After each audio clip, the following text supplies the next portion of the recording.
Oi, pessoal! Eu tô querendo fazer um vídeo já faz um tempo sobre o au pair. Eu não vou fazer um vídeo explicando sobre todo o processo, o visto, essas coisas, porque eu fui au pair já faz 5 anos, então tem coisas que eu não lembro, tem coisas que devem ter mudado sobre o processo, então eu não vou explicar assim sobre, né, como que foi pra conseguir visto, todas essas coisas de papelada, agência de intercâmbio, nada disso. Mas eu vou falar um pouquinho sobre o programa e sobre coisas, acho que 5 coisas que eu não esperava da minha experiência de au pair. Então, se você não sabe, o au pair é um programa de intercâmbio, né, que é para ir para ir morar em outro país por pelo menos 1 ano, e aí você mora com uma família, né, daquele país, e em troca de hospedagem e comida, você trabalha cuidando de criança, né, como babá. Então, quer dizer, você também recebe um salário. Então, você recebe a hospedagem, a alimentação, um salário que na época que eu era au pair era mais ou menos $200, $195. Deve estar $200 agora, né? $200 por semana, então $800 por mês. E eles também, a família também paga uma aula pra você fazer. De qualquer coisa, várias pessoas fazem aula de inglês, né? Ou de, sei lá, pra onde que elas estão indo pra aquela língua do país onde elas estão indo. Então a família tem uma certa quantidade de horas de aula que a família tem que pagar pra au pair. Então, eu vim pra cá, pros Estados Unidos como au pair e morei com uma família, né, aqui em Portland, no estado de Oregon, por 2 anos. Então, eu estendi o programa, né, que era de 1 ano, pra ficar 2 anos, que é o máximo que você pode ficar dentro do programa de au pair. Então, eu morei com essa família, eles tinham 3 crianças. Quando eu tinha chego, né, que foi em 2015, o Preston, que é o mais pequeno, tinha 4 meses, e o Sebastian tinha 4 anos, e a Scarlett tinha 5 anos. Então, 4 meses, 4 e 5 anos, as crianças que eu cuidei. E, em geral, eu posso dizer assim que a experiência do programa de au pair foi, assim, uma das melhores coisas da minha vida, uma das melhores decisões que eu tomei na vida, e não me arrependo. Eu acho que tem bastante coisa, assim, que é difícil de ser au pair, mas também é uma experiência, assim, sem igual. Mas, então, eu vou já pular para as coisas que eu não esperava. Então, a primeira coisa que eu não esperava é que eu não seria tratada como parte da família. Então, parte do comercial do seu au pair que as agências tentam vender é que você tá indo morar em outro país pra ser acolhido por uma família e que você vai ser como se fosse a irmã mais velha cuidando das crianças, né? Que você vai ser parte daquela família, porque você vai estar morando com eles por tanto tempo e tal. Então eles tentam vender essa ideia, né? E eu acredito que existam meninas que conseguem famílias que tratam elas mesmo como parte da família. Mas eu vou dizer que, em geral, não é assim. Não é a mesma coisa do que você imaginar sendo acolhido por uma família brasileira, né? Imagina que tá vindo alguém de outro país pra ficar na sua casa aí no Brasil por 1 ano, né? Nossa, a gente ia tratar a pessoa, né, tão bem, e ser tão hospitaleiro, acolhedor e tudo mais. Aqui, não. Aqui, você vem como au pair, é pra ser uma empregada, né? Tipo assim, não empregada de casa, mas assim, você vai ser... A família que está te recebendo, eles são os seus patrões, praticamente. E é assim que você vai ser tratado. Então, isso era uma coisa que eu já tinha ouvido de outras au pairs, mas assim, quando eu fiz entrevista com a família, né, por Skype e tal, antes de vir, e a troca de e-mails, dá a impressão de que, nossa, né, eles estão tão animados pra te receber, e vai ser tão legal quando você chegar lá, e vocês vão ser melhores amigos, e você traz presentes pra eles e tudo mais. E aí, quando você chega, aquele choque de realidade, que a cultura aqui é muito diferente, eles são mais frios, eles não estão tão interessados, assim, sobre a sua vida, e eles estão interessados no seu serviço, se você vai cuidar bem das crianças e tudo mais. Então, eu fiquei surpresa que, assim, a família, no primeiro fim de semana, eu cheguei aqui na casa deles no fim de semana, né? Eu passei uma semana em Nova York, porque todo mundo tem que fazer esse treino em Nova York, sobre o cuidado com crianças e o inglês e tudo mais. Então eu fiz aquele treino em Nova York por uma semana, e aí eu vim pra casa da família, eu cheguei aqui, acho que era num sábado, sei lá, num fim de semana. E eu cheguei à noite e achei, né, que eles já iam ter uma comida separada pra mim, né, uma janta, alguma coisa. Não, eu cheguei na casa, ela falou, você tá com fome? Se tiver com fome, você pode ir na geladeira e pegar o que você quiser, eu tô indo dormir. E aí eu tava morrendo de vergonha, eu tava com muita fome. Mas eu tava morrendo de vergonha, né, de ir lá, tipo, abrir a geladeira deles, eu não sabia de nada, não conhecia a casa nem nada. Eu nem cheguei a conhecer o meu patrão, porque ele já tava no quarto lá dele, nem veio pra baixo pra dizer oi, nada. Então, eu falei, tá bom, não tô com fome não, tá tudo bem. E fui dormir com o estômago vazio, né? E aí, durante o fim de semana, eu achei que eles iam querer me levar pra passear, pra conhecer a cidade, ou sei lá, né, ficar com a família. Não. Eu acordei cedo, eles estavam de saída já, falaram que eles não lembram o que eles iam fazer, eles iam lá passear e tudo mais. E foi assim, o fim de semana todo, eles fazendo as coisas deles e eu tipo assim, o que eu faço? A segunda coisa que eu não esperava sobre o programa de au pair é que eu ia gostar de não ser tratada como parte da família. Então, apesar de no começo ser meio estranho, né, essa frieza dos americanos, eu cheguei a ouvir de muitas outras au pairs, né, que a gente tinha se encontrado em Nova York, então a gente se espalhou, e eu fiquei ouvindo de muitas outras au pairs que a família começou a tratar elas como, assim, parte da família.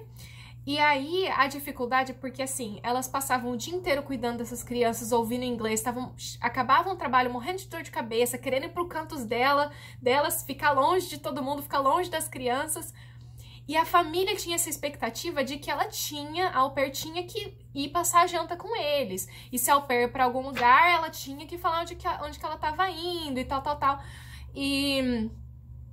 E aí essas meninas estavam reclamando, porque elas falavam, eu não quero ficar com essas crianças na hora que eu acabo de trabalhar, porque senão eu fico sentindo que eu ainda tô trabalhando nas minhas horas de folga, né, que eu só tenho que ficar lá com a família, ficar lá com as crianças. Então, a primeira coisa, eu gostei de não ser tratada como parte da família. Então, apesar de algumas vezes eu ficar meio ressentida, assim, que eles iam jantar, por exemplo, e muitas vezes eles nem me chamavam pra jantar com eles, sabe? Eu ia lá na cozinha depois que eles terminavam de comer e cozinhava a minha própria comida. Mas no final das contas, Ai, acabou mexendo aqui. No final das contas, eu gostei muito, porque me deu uma certa, assim, independência de que eu não preciso ficar com as crianças quando eu não tô trabalhando. Eu não, entendeu? Eles não vão também ficar querendo controlar muitas coisas que eu faço, né? E o que eu tô fazendo no meu tempo livre. Então acabou que essa, assim, separação, né? De ser apenas a babá da família, né? E não ser tratada como parte da família, me deu uma certa liberdade de fazer as coisas que eu quero, quando eu comecei a dirigir, né? Que isso aí é outra história. Ir pros lugares que eu quero ir, comer as coisas que eu quero comer, não ter que ficar lá jantando com eles, ou indo nos lugares que eles vão, ou tendo que passar fim de semana com eles quando eles vão sair. Então, no final das contas, eu gostei de não ser tratada como parte da família.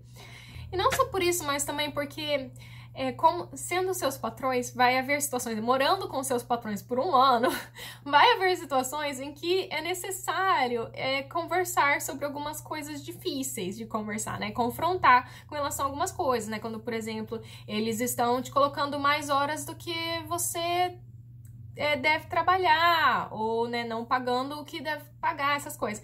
Eu acho que tendo essa relação mais distante de que eles são meus patrões, não são meus amigos, ajuda também nessas horas de ter essas conversas, né? Porque eu acho que se a gente tivesse uma relação muito próxima, seria ainda mais difícil pra mim, né? Eu ainda daria mais vergonha de eu ir cobrar deles as coisas que eles devem, ou quando eles, né, não estão tentando arrumar um jeitinho de fazer eu trabalhar mais do que eu devo. Eu acho que eu ia acabar indo na onda, porque, tipo assim, mas eu sou da família, é o que eu devo fazer. Pelo menos sendo tratada como babá, né, como eles como meus patrões, fez a situação ficar mais fácil, né, a conversa me deu mais coragem de conversar. A terceira coisa que eu não esperava é que o dinheiro, o salário, né, que a au pair recebe, que seria mais do que suficiente. E eu tô falando isso porque eu lembro que eu assistia tanto vídeo no YouTube de au pair quando eu tava vindo pros Estados Unidos, e era muito comum ouvir a reclamação de que au pair não recebe muito dinheiro, né, que comparado com as babás nos Estados Unidos, a au pair recebe muito pouco. Porque, assim, uma babá aqui nos Estados Unidos recebe pelo menos, assim, depende, né, da área que mora, do estado, blá, blá, blá. Mas eu tô dizendo aqui, no ano de 2020, uma babá aqui, digamos, no estado de Oregon, recebe pelo menos $15 por hora. Enquanto que uma au pair recebe, tipo, 5, né, $5 por hora. Então, sim, existe uma diferença muito grande. Mas, gente, primeiro, família que tem au pair, geralmente são famílias com bastante dinheiro.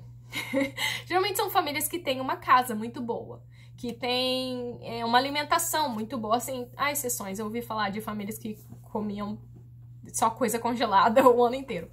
Mas, em geral, as chances, existem boas chances, né, de você, se você tá vindo como au pair, de você ficar numa casa maravilhosa, né, tendo alimentação muito boa à sua disposição e ainda ganhar um dinheiro extra.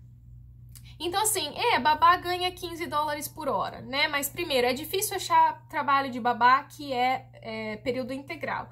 Ainda que você consiga um trabalho de babá que é período integral, você ainda tem que pagar suas contas, tem que pagar luz, água, aluguel, comida. Então, gente, 800 dólares por mês é muito dinheiro. Eu lembro que eu ouvia tanta reclamação de babá e eu falava, nossa, eu não vou conseguir guardar dinheiro nenhum, porque olha, essas au pairs estão falando que não é dinheiro suficiente. Mas mas é que assim, eu tô dizendo isso sendo e eu sou muquirana, entendeu? Eu não estava saindo todo fim de semana pra beber, pra comer, né, e gastando um monte toda semana. Eu gosto de guardar meu dinheirinho. Então, eu comprei bastante coisa quando eu tava aqui. Fui sair pra comprar roupa, porque eu não tinha trazido quase nada de roupa. Saí pra comprar roupa, comprei celular, comprei computador, comprei várias coisas. Ia sair pra aproveitar, viajei muito, nossa, viajei em San Diego, São Francisco, Havaí, Chicago, Nova York, vários lugares aqui em Oregon. E assim, eu ainda consegui, depois no final dos 2 anos, ainda consegui guardar dinheiro pro meu casamento, porque eu queria também ajudar, né? Não fazer o meu marido pagar tudo. Enfim, então eu acho que assim, eu sempre fui muito agradecida com o salário de au pair. Eu acho que dá pra viajar, dá pra comer bem, dá pra sair quando você quer, dá até pra guardar dinheiro se isso for uma prioridade. A quarta coisa que eu não esperava é que eu ia mudar tanto. Eu acho que assim, né, eu ainda sou a mesma pessoa, claro, mas a forma como eu aprendi, por exemplo, a lidar com situações difíceis, né, em que você tem que falar com o seu patrão e falar, ó, não dá pra você trabalhar tantas horas, né, ó, você não tá me pagando o que me deve, ou, ó, eu preciso de transporte, a gente mora muito longe do transporte público e eu não tô conseguindo ir pros lugares que eu quero, eu preciso de alguma forma de transporte, ou que você me ajude, me leve pra alguns lugares, ou que você deixe eu dirigir. Então eu tive que ter essas conversas difíceis, algo que, assim, ainda é difícil, né? Mas ficou muito mais fácil por causa dessa experiência. Como que eu ganhei independência de, nossa, não ter medo, assim, de viajar sozinha, de fazer as coisas sozinha. Coragem de fazer esportes radicais, essas coisas assim que eu nunca sonhava em fazer antes. E a quinta coisa que eu não esperava é que seria tão difícil fazer amizade. Eu tô falando isso porque quando eu vim, eu não queria ficar só com brasileiros, porque eu queria mesmo praticar o meu inglês. Inclusive, a au pair que trabalhou para a família que eu trabalhava, né, antes de mim, eu fiz uma entrevista com ela antes de vir, e ela me falou, olha, uma das coisas que eu me arrependo é que eu ficava muito com pessoas da minha própria nacionalidade, né, falando a nossa própria língua, e eu não desenvolvi o meu inglês tão bem quanto eu queria ter desenvolvido, né, se eu tivesse mesmo tentado falar o inglês o tempo todo e não ficar só com as pessoas da minha nacionalidade. Então, eu vim com isso na minha cabeça, pensando, eu não vou ficar só com brasileiro, eu quero mesmo imergir nessa cultura, eu quero falar bastante o inglês. Então, quando eu vim, tinha um grupo de brasileiros, eu encontrei com eles umas 2 vezes, mas eu realmente evitava tentar ficar muito com eles, e eu tava tentando bastante fazer amizade com as au pairs que eram de outros países. E acabou que isso foi muito difícil, porque acaba que as au pairs são tudo meio que fazendo a mesma coisa, elas estão ficando com pessoas da mesma nacionalidade. Então, era muito difícil para eu tentar fazer amizade com au pairs, por exemplo, da Colômbia, porque elas falavam espanhol o tempo todo, ou da Alemanha, porque elas estavam falando alemão o tempo todo, e eu tava meio que, né, invadindo a panelinha delas. Então, isso foi uma das dificuldades, assim, que eu não esperava. Eu achei que seria muito mais fácil fazer amizades, mas, assim, foi difícil fazer amizades com americanos aqui, indo na igreja e tudo mais. É difícil criar realmente amizades fortes. Eu acho que é mais fácil criar amizades com au pairs, pessoas que estão passando por uma experiência similar. Mas aí, cada um tem um grupo, né, uma panelinha das au pairs que são daquele próprio país. Então eu tentei evitar aquilo e fazer amizade com pessoas de outros países e não deu muito certo. Então isso só melhorou um pouco porque daí eu comecei a usar o aplicativo lá, né, pra dates, e aí eu encontrei o Jeff, e aí eu fiz amizade com os amigos deles e dele e tudo mais. Mas isso são 5 coisas que eu pensei que foram inesperadas sobre o programa de au pair. É isso, pessoal, espero que vocês tenham gostado desse vídeo, e se vocês gostaram, dá um like e se inscreve no canal. E a gente se vê no próximo. Tchau!